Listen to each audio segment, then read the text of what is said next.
This is my attempt at beating my first ever Fire Red Hardcore Nuzlocke. For this run, I use standard Nuzlocke rules: fainting equals death, nickname each Pokémon, and only catch the first encounter of each route, with species clause.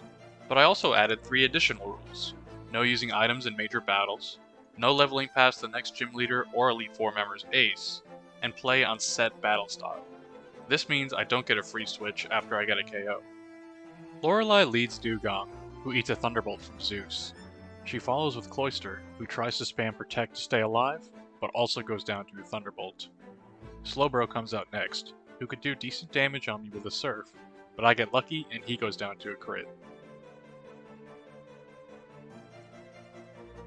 Lapras enters the battlefield, and I know I won't be able to one-shot her because of how tanky she is. Zeus takes a hard-hitting Surf, but then Lapras' Citrus Berry activates, taking her out of potion healing range. With that, I'm able to easily take her out as Lorelei sends out her final Pokemon, Jinx. Wanting a safe switch into Charizard, I go for the Paralyze as she puts me to sleep. This is fine, as Zeus' job is done here. I switch to Kratos, and unfortunately don't get the Paralyze proc and am forced to eat an Ice Punch. Kratos retaliates, and the battle is over.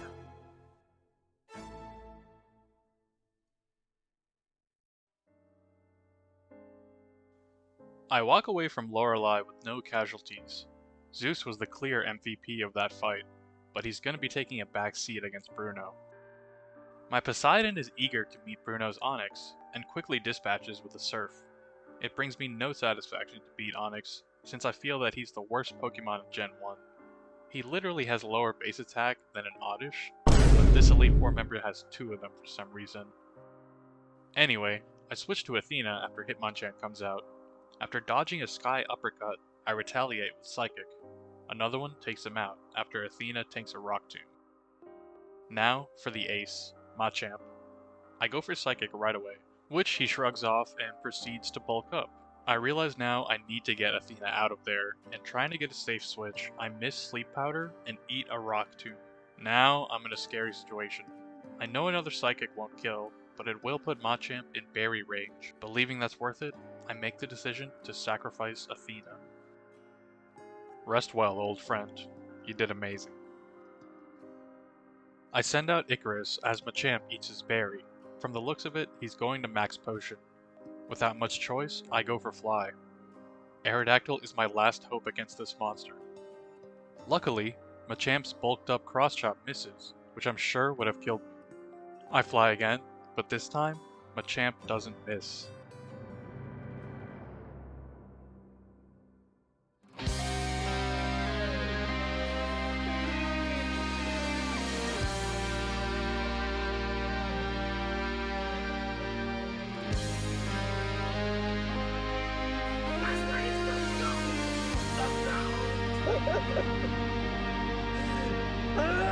Icarus survives with 1 HP, and with that, Bruno's fate was sealed. All we needed to do was hit one final fly, and his ace was done for.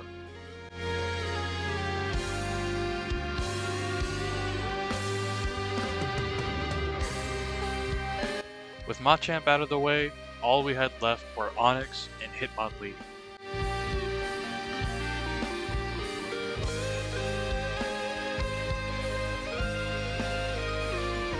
Poseidon quickly sweeps the Onix,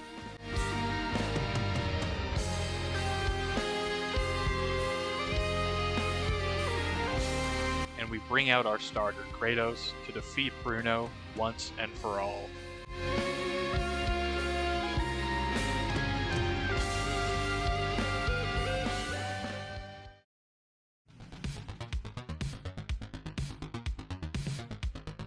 One team member down, we walk away from Bruno bittersweet. Next up is Agatha, a fight where Venomoth really would have come in handy.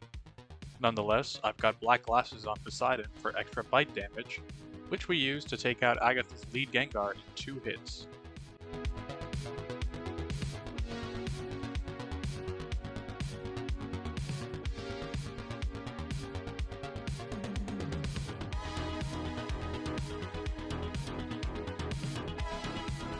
Golbat survives an Ice Beam, but is only delaying the inevitable. He is no match for the god of the sea.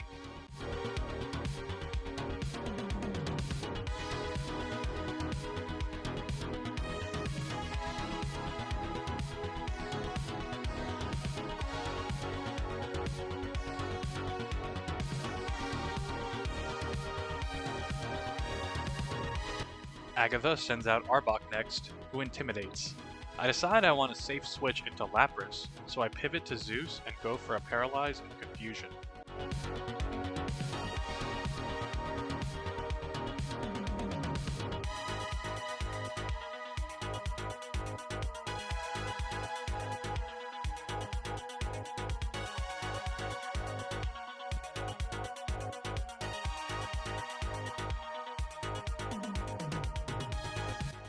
The strats work, and I end up on Artemis with 0 damage taken, where I'm able to Psychic. Arbok snaps out of confusion, but misses a Screech anyway. Another Psychic takes her out. Gengar's up next, and after he misses a Hypnosis, Artemis gets a crit. Last up, Haunter. She survives a Psychic after missing Hypnosis, and goes for a Potion. Another Psychic takes Haunter back down to red, but this time she hits the Hypnosis.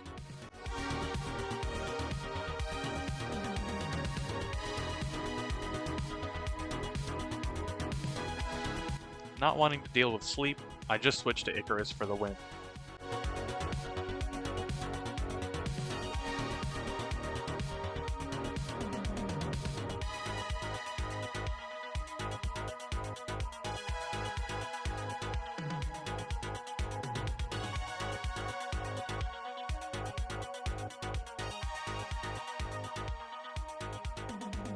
My next fight with the Dragon Master Lance was absolutely intense. I had to use some insane strats that you're just gonna have to see to believe.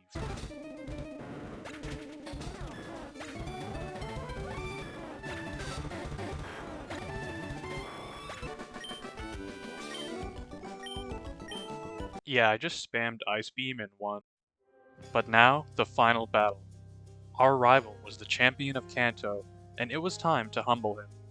He leads Pidgeot, who greets my Zeus with a Feather Dance. It's useless, as I don't have any physical attacking moves. A well-placed Strike of Lightning takes out the bird. That's 1 down. Hot Dog's up next, and Zeus shrugs off his Intimidate like it's nothing. The god of lightning retreats, and the god of the sea tanks a critical Flamethrower. I ready up a Surf to take yet another critical hit from Extreme Speed. This dog's kinda cracked, as he clings onto life after being surfed. He's made healthy again, only to suffer the same fate as the bird before him.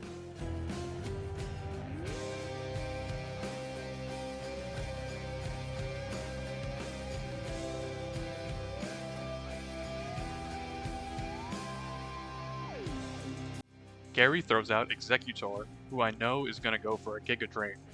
I switch to Kratos, who tanks the hit and burns the plant alive. Gary's starter, Blastoise, comes out. Knowing I need to get Kratos out of there, I switch to Zeus, who takes a scary amount of damage from a Hydro Pump. Thunderbolt fails to one-shot the tanky turtle, but RNGesus blesses me with a dodge. Blastoise's Citrus Berry takes him out of healing range, and we can finish him off with a Thunderbolt.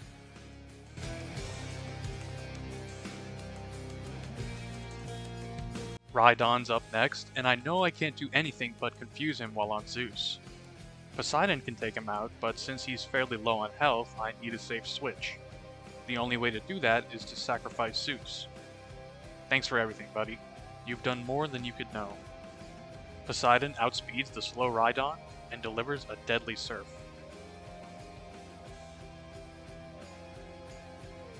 Alakazam is the last Pokemon that stands in our way to victory.